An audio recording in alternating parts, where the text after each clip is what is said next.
So today we're talking about Pride and Prejudice by Jane Austen. You are now watching Lizzie Books. So I was supposed to read this book in 12th grade English, but never really gave myself the chance to because of the assumptions I had of it and, you know, the things that I heard from other people that were totally and utterly false. Which actually feeds into what the novel is about, because it's about this girl named Lydia Bennet who she hears a lot of what people say about other people and takes it as truth.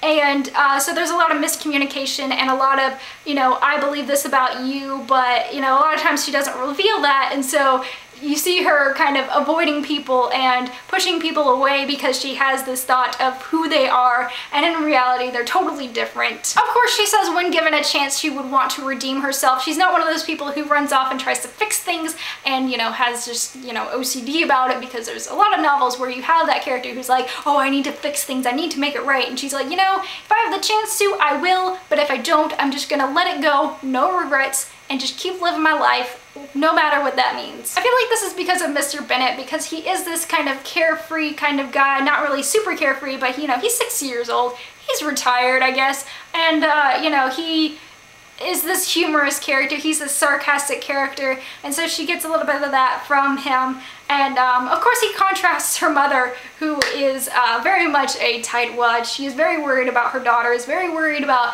you know, what's going to happen after Mr. Bennet dies and Mr. Colin takes over the estates. I love the story, and I love each and every character in this story. I love Mr. Bennet, I love Mrs. Bennet, I love the sisters, the Bennet sisters. They're just all so different, because you've got Jane, who's just kind of like this quiet girl who, you know, she thinks that she makes her feelings very clear, but she doesn't quite do so. You've got Elizabeth, again, who, like I said, is an observer. She's a dreamer. She's not exactly where her body is. Her mind is elsewhere. She tells that to Mr. Darcy, and he's just kind of like, oh, okay. Those two are definitely a match made in heaven, because, like, when you first meet them and you've heard her voice before, and now you hear his voice and him talking to Mr. Bingley, and he's just kind of like, I don't really want to be here.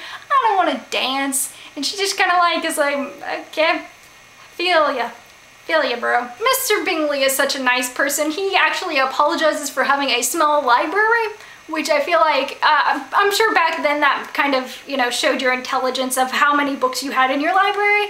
And so I was thinking about that, and how, like, you know, today we have a lot of people who are book collectors, and we're just like, I have a lot of books, isn't that awesome? And today I don't know if it necessarily has anything to do with, like, marking your intelligence or anything like that, but it's definitely, like, really cool to see how many books somebody has. This goes back to what I was saying about Elizabeth, about how things blow up in her face because of the things that she overhears and therefore assumes. And she is proposed to by Mr. Darcy and is like, hey, I love you, all this stuff. And she's like, come at me, bro, because I hear all this stuff about you. What do you have to say for yourself? And he just kind of goes, let me think about that. I'm gonna walk away now before I say anything bad. And I'm glad because of that, and I'm glad that he very much treated her with respect when he wrote her that letter and was like, you know, I could be really, really awful and mean, and I don't think he says he can do horrible things, but he's just kind of like, you know, you get the sense, at least, that, like, he could say really awful things to her because she's made these assumptions of him and, you know, made his character seem really bad. Probably also to her mother, because her mother doesn't seem to like him either. But, you know, he's like, he totally explains his situation and explains Mr. Wickham and how he should really not, he's the one who should not be trusted. I have a love-hate relationship with Lydia Bennet because of the fact that she's just so forward and so like, I can't believe you just said this. This came out of your mouth to your sisters who are older than you and who have been treating you with respect your whole life. And you're just kind of like, hey, it's okay if you become cat ladies. I'll take you to the dances. I'll pity you. It's okay. What in the world is that? Just glad my sister never talks to me like that. I like seeing Mr. Darcy change throughout the novel because, yes, it's mostly how Elizabeth's view of him changed, but, you know, you get to see him go from this kind of cold, opinionated character who verbally spars with Lizzie Bennet, but, you know, he changes into this person who really cares about her and cares about her family and what becomes of them and helping them not become a social pariah. I'm just really glad that he is not just this cold character who's just, I care for myself and my money and that's it, because that's who he's kind of painted as at the beginning of the novel, as just kind of like,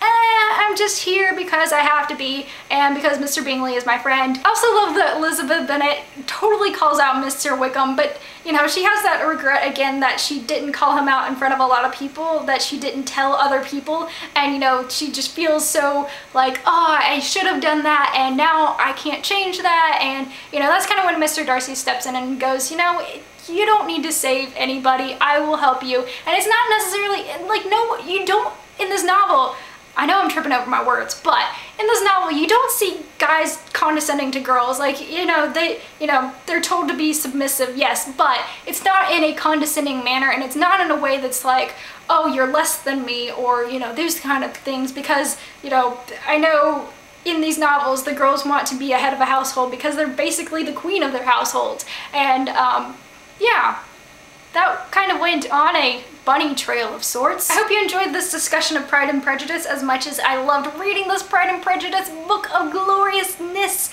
I really did love this book. It's definitely one of my favorite classic novels that I've read. I haven't read too many lately, so this is kind of like a break from the usual stuff. Even if you don't have to read this for school, I think this is a very important novel to read because Jane Austen was such a great writer. I love this book and I definitely want to give other books a chance. Her sarcasm and her just sense of humor is great, and her other things just being totally real, and yes. So I hope you have a great day and keep reading.